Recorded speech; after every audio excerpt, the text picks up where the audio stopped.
महाराष्ट्र लोकांचे मत, लोकांचा विश्वास, आमची बातमी।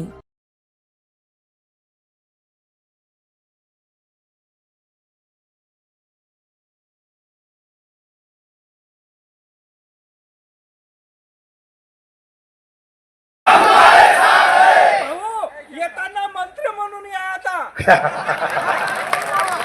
फक्त आता असं म्हणू नका ग्रामविकास मंत्री म्हणून या म्हणा।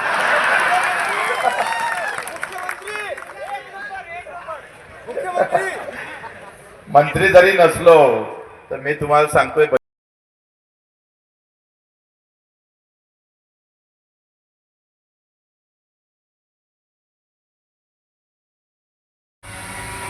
या संघटनेचे राज्य सरचिटणीस गिरीजी दाभाळकर, काजी साहेब, सर्व जिल्हा प्रमुख, माझ्यासोबत आलेले आमचे बल्लूजी जोंजाळ, सुधाकरजी शिंदे, प्रदीपजी बंड आणि आपण सर्व महाराष्ट्राच्या कानाकोपऱ्यातून आलेले माझे अतिशय शेवटच्या घटकात काम करणारे माझे ग्रामपंचायतचे कर्मचारी। खरं तर माझा विषय नेहमी हाच राहिलेला आहे। गाव आणि शहर अशी एक लढाई आहे। शहरात राहणाऱ्या लोकांची व्यवस्था वेगळी आहे आणि गावात राहणाऱ्या लोकांची व्यवस्था वेगळी आहे आणि जे हे विषमता आहे ते विषमता तोडल्याशिवाय राहणार नाही, बरोबरीचं स्थान मिळवून दिल्याशिवाय आम्ही राहणार नाही। सरकार कोणाची असू द्या, आमची असू दे का विरोधकाची असू दे, सरकारमध्ये मुद्दे असणं फार महत्वाचे आहे। आम्ही कर्जमाफी झाल्यानंतर मी शिवसेनेमध्ये प्रवेश केला, मी आमदार झालो आणि आमदार झाल्यानंतर मी पत्रकार परिषद घेतली आणि तेव्हा सांगितलं का या कर्जमाफीमध्ये जे काही दुरुस्त्या करायच्या आहे त्या दुरुस्त्या करायसाठी बच्चू रस्त्यावर उतरायला तयार आहे।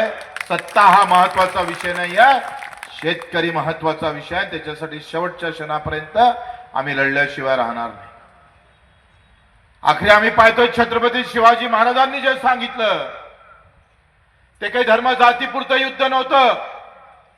आम्ही छत्रपती शिवाजी महाराजांना का मानतोय तर छत्रपती शिवाजी महाराजांनी सांगितलं होतं का राज्य कोणासाठी आहे तर सगळ्यांना पोटाशी लावासाठी आहे। सगळ्यांना पोटाशी लावा। कोणी उपाशी राहता कामा नये, धर्म आणि जातीच्या नावानं कोणी उपाशी राहत असेल, कोणी मरत असेल तर तो अन्याय आम्हाला खऱ्या अर्थानं दूर करण्याचं काम छत्रपती शिवरायांनी आपल्या राज्यात केलं। पूज्य बाबासाहेब आंबेडकरांनी त्या राज्याचं स्वराज्याचं खऱ्या अर्थानं सुराज्य करण्याचं काम केलं। मित्र, आज ही अवस्था जी आपल्याला बदलवायची आहे, गिरीश भाऊ असं आपण सर्व पदाधिकारी प्रचंड ताकदीनं मेहनत घेतोय। मी जेव्हा राज्यमंत्री, कामगार राज्यमंत्री होतो तेव्हा त्यांना सांगितलं, मला वाटते बगर आंदोलनातली पूर्ण केलेली मागणी राज्यात पहिल्यांदा आम्ही ते करून दाखवली। 5 ते 7 हजार रुपये महिना घेणारा आमचा ग्रामपंचायत कर्मचारी 11 ते 14 हजार घेत आहे। 2013 पासून तर 7-8 वर्ष दिलं। त्यासाठी आपण, मला माहित आहे का कशा पद्धतीनं आपण फोन करतोय। अरे सचिव म्हणजे काय साहेब आहे का? कुठला सचिव साहेब म्हणून मिरवत असेल तर त्याचा आयप करण्याचं काम बच्चू केल्याशिवाय राहणार नाही। कुणी जर अशा प्रकारची मस्ती दाखवण्याचं काम करत असेल तर आम्ही त्याच्यावर कशा पद्धतीनं उलटतो तुम्हाला माहित आहे। आपण 350 गुन्हे दाखल आणि मला मायनं पहिलेच सांगितलं का 1000 झाल्याशिवाय थांबू नको, चालत राहा।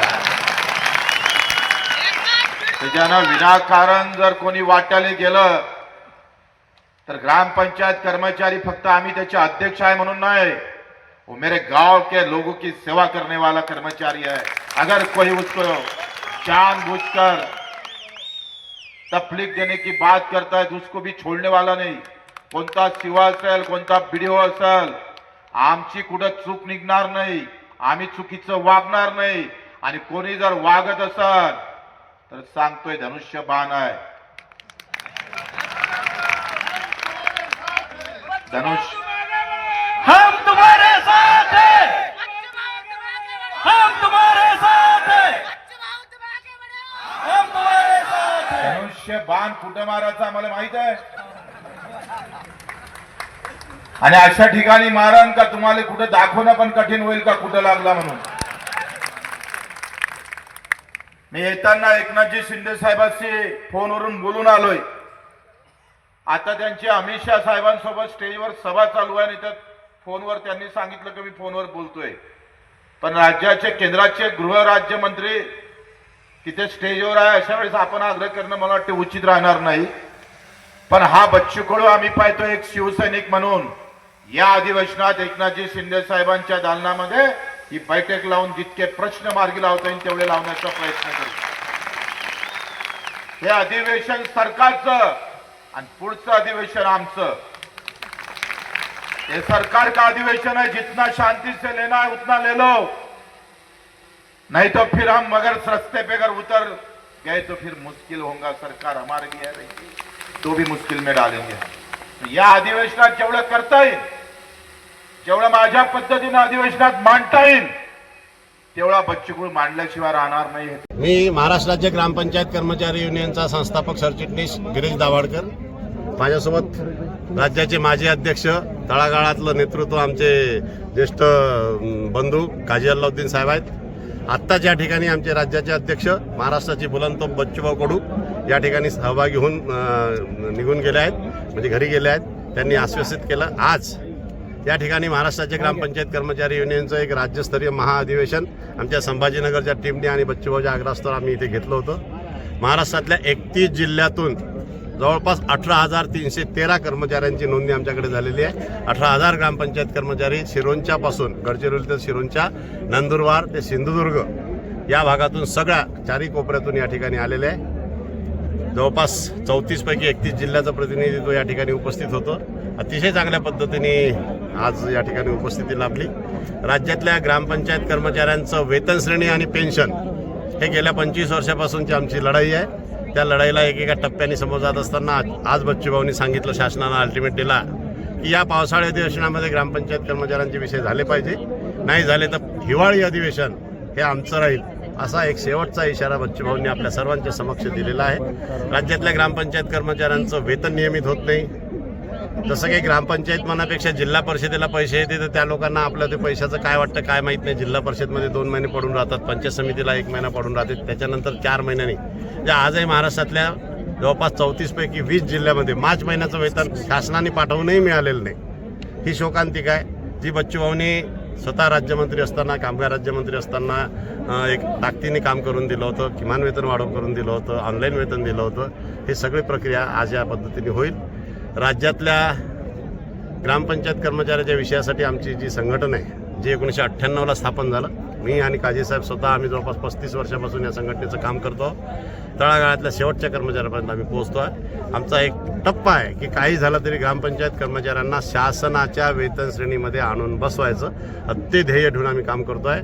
महाराष्ट्रातली या संघटनेची ही काही व्यक्तीची संघटना नाही, ही ग्रामपंचायत कर्मचारी संघटना आहे आणि त्रिस्तरावर आम्ही काम करतो, तालुका, जिल्हा आणि राज्य. नवीन टीम तयार होत आहे, नवीन पोरं काम करत आहे. बच्चूभाऊ सारखं नेतृत्व गेल्या 2 वर्षामध्ये आम्हाला लाभलं. 2-3 निर्णय झाले, अजूनही काही निर्णय होतील हा अपेक्षा आहे, हा आशावाद आहे. आपल्या सर्वांचं, महाराष्ट्रातल्या सर्व ग्रामपंचायत कर्मचाऱ्यांचं, आलेल्या उपस्थित झालेल्या सर्वांचं आणि आदरणीय बच्चूभाऊंचं मनापासून आभार मानतो. आणि राज्यातल्या ग्रामपंचायत कर्मचारी न्याय मिळण्यासाठी एक बळ मिळावं संघटनेला, असा आशावाद व्यक्त करतो. महाराष्ट्र राज्य ग्रामपंचायत कर्मचारी युनियनचा ही संघटना कार्यरत आहे आपल्या नेतृत्वामध्ये, अद्यापही त्यांच्या समस्या सुटल्या नाही. नाही, असं नाही म्हणता येणार. ग्रामपंचायत कर्मचारी मी राहिलो आहे. मी 20 वर्ष ग्रामपंचायत कर्मचारी मी जगलो आहे, 19 वर्ष यवतमाळ जिल्ह्यातल्या उमरसारा ग्रामपंचायतमध्ये. तेव्हाचा ग्रामपंचायत कर्मी आमचे काजीसाहेब नांदेड जिल्ह्यातल्या अर्धापूर ग्रामपंचायत 20 रुपये महिना घेत होते. आज ग्रामपंचायत कर्मचारी हा 11,000 ते 14,000 आणि त्याच्यावर राहणीमान भत्ता, म्हणजे आमचं कमीत कमी वेतन 15,000 आहे. ते 15,000 माझ्या कर्मचाऱ्याला मिळालंच पाहिजे. त्याला भविष्य निर्वाह निधी 10% कटून ग्रामपंचायतनी तेवढं दिलाच पाहिजे. शासनाचे इम्प्लिमेंट आहे, फक्त अंमलबजावणी होत नाही. मुद्दा असा आहे की कलम 61 नुसार ग्रामपंचायतीचा कर्मचारी हा ग्रामपंचायत कर्मचारी ग्रामपंचायतीनं नेमणूक करण्याचा असल्यामुळे तरीही मध्यंतरीच्या कालावधीत प्रशासनाने, काही आमदार महोदयांनी, विशेषतः पंकजा मुंडे असताना ऑनलाईन वेतन चालू झालं आणि कर्मचाऱ्यांच्या खिशात शासनाचं अनुदान डायरेक्ट थेटनी डीबीटीद्वारे पुण्यावरून जात होतं. 6 वर्ष मिळालं. मध्यंतरी काही टेक्निकल अडचणी आल्या, त्या सगळे विषय आहेत ते आता सॉर्ट आउट होत आहे. आता सध्या कर्मचाऱ्यांचा आशावाद यासाठी जागृत झाला आहे की बच्चू भाऊंच्या नेतृत्वामध्ये हे आंदोलन आता सुरू आहे. म्हणजे हो, कर्मचाऱ्यांना बरोबर. आता आशावाद आहे. निश्चितच ग्रामपंचायत कर्मचाऱ्यांना आता वेतन श्रेणी मिळाली पाहिजे, पेन्शन मिळाली पाहिजे. आता जे आमच्यासोबत काम केलेले लोक आहे ग्रामीण भागात, ज्यांना 14,000 15,000 मिळाले, 2000 पासून चालू होते 50-100 रुपयापासून, पण त्यांना पेन्शन नाही मिळत. तर पेन्शनचा विषय मी आत्ताचा माझ्या भाषणात घेतला. भाऊचा कामगारांचा विषय आहे, कामगार राज्यमंत्री होते, ते EPFद्वारे पेन्शन कशी मिळेल तो एक विषय राहील. नवीन कर्मचाऱ्यांना वेतन श्रेणीच्या रूपाने ते मिळालं पाहिजे आणि शासनाचं अनुदान हे 100% होऊन थेट कर्मचाऱ्याला मिळालं. सर, आता तुम्ही पाणी पुरवठ्याच्या कर्मचाऱ्यांचा अद्यापर्यंत बऱ्याच महिन्यापासून पेमेंट झालं नाही, तर याबाबत तुमचं काय मत? आता पाणी पुरवठा कर्मचारी सुद्धा हा ग्रामपंचायत कर्मचारीच आहे. आता ज्या ठिकाणी 1-2 कर्मचारी आहे ते शासनाचे अनुदान आहे, पण मोठ्या पंचायतीला ते ग्रामपंचायतीच्या उत्पन्नावर निगडीत आहे. पण मुळात मुद्दा असा आहे की ग्रामपंचायतीच्या उत्पन्नाच्या 25% खर्च हा ग्रामपंचायत कर्मचाऱ्यावर केलाच पाहिजे प्रशासनावर. हा कायदाच आहे. सर, तुम्ही आता सांगितलं देत नाही का हा, ग्राम रोजगार सेवक? नाही, ग्रामरोजगार सेवक नाही. ग्रामरोजगार सेवक हा कंत्राटी आहे. शासन पेमेंट देते कर्मचाऱ्यांचं, परंतु मिळत नाही. याला दोषी कोण आहे नेमकं मधलं? याला दोषी म्हणायला असं आहे की प्रशासनातले जे असतात ना, झाडीतले शुक्राचार्य म्हणतात, म्हणजे महाराष्ट्र शासनाकडून 200 कोटी रुपये पुण्याला जातात. पुण्यावरून 200 कोटीची जिल्हा परिषदेने डिमांड केली की ते 34 जिल्हा परिषदेला वाटप जातात. म्हणजे एक उदाहरणादाखल संभाजीनगर जिल्ह्याला 30 कोटी 2 महिन्याच्या वेतनाचे आले. ते त्यांच्याकडे पहिले 15 दिवस तर ढुंकून पाहत नाही. त्याच्यानंतर मग पंचायत समितीकडून अहवाल घेतात आणि पंचायत समितीने ते पाठवल्यानंतर पंचायत समिती पुन्हा स्वतःकडे 1 महिना लावतात. ॲक्च्युअल असा निर्णय आहे की तो ग्रामपंचायतीने त्याची उपस्थिती दिली आणि ऑनलाईन केली की ते डायरेक्ट पुण्यावरून त्यांना ऑनलाईन त्यांच्या खात्यात मिळालं पाहिजे. ते एक महत्त्वाचं आहे. त्यामुळे झारीतले शुक्राचार्य याला कारण आहे. डिसेंबरची भूमिका काय असणार आहे आता जर अधिवेशनामध्ये हा प्रश्न मार्गी लागला नाही तर? पुढची भूमिका अशी आहे की या जुलैच्या अधिवेशनामध्ये राज्यातल्या ग्रामपंचायत कर्मचाऱ्याचे हे 2-3 विषय जर झाले नाही तर जुलै महिन्यापासून 2 ते 3 महिने, जुलै ऑगस्ट सप्टेंबर 3 महिने आम्ही महाराष्ट्र पिंजून काढू. स्वतः भाऊ माझ्यासोबत मॅक्झिमम 34 जिल्ह्यापैकी जेवढं जास्त शकेल तेवढ्या जिल्ह्यात भाऊ येणार, माझ्याशी बोलले. आणि मग सप्टेंबरमध्ये आम्ही भूमिका ठरवू की नागपूर हिवाळी अधिवेशन कसं गाजवायचं. मग ते विजयी अधिवेशन घ्यायचं की महामोर्चा घ्यायचा, पण नागपूरहून खाली यायचं नाही. कारण बच्चू भाऊचा आम्ही स्वतः अनुभवला आहे. मी स्वतः त्या चळवळीतला भाग राहिलो आहे. तसा मी बच्चू भाऊशी फक्त या 4 वर्षातच जुळलो. परंतु शेतकऱ्याच्या आंदोलनामध्ये आमच्या ग्रामपंचायत कर्मचाऱ्यांनी दोन्ही आंदोलनामध्ये खूप मेहनत घेतली. माझा शेतकऱ्याच्या गुरुकुल मोजरीच्या कार्यक्रमात रोज 1000 कर्मचारी राहत होते. 5 दिवस कमीत कमी 25,000 कर्मचाऱ्यांनी भेट दिली. नागपूरच्या आंदोलनामध्ये शेतकऱ्याचं जे आम्ही धरणे हे केले होते त्याच्यात आमच्या 10,000 ते 15,000 कर्मचारी रोज 1-2 दिवस 3 दिवस पाऊस आला होता. परंतु भाऊनीसुद्धा त्या चळवळीमध्ये मुख्यमंत्र्याकडून त्या अजेंड्यामध्ये आमचा विषय घेऊन एक प्राधान्याने एक मागणी सोडून दिली होती. इतर मागण्या आहेत. आम्ही ते या डिसेंबर महिन्याचा तर नाही, जुलै महिन्याच्या याच्यात 1-2 मागण्या जरी पूर्ण झाल्या नाही झाल्या तर सप्टेंबर महिन्यात आम्ही पुढचं धोरण ठरवू. पण ते निश्चित आक्रमक आंदोलन राहील आणि त्या आंदोलनातून आम्ही नागपूरवरून घेतल्याशिवाय बाहेर निघणार नाही, एवढं आमचं निश्चित आहे. चालेल, धन्यवाद सर.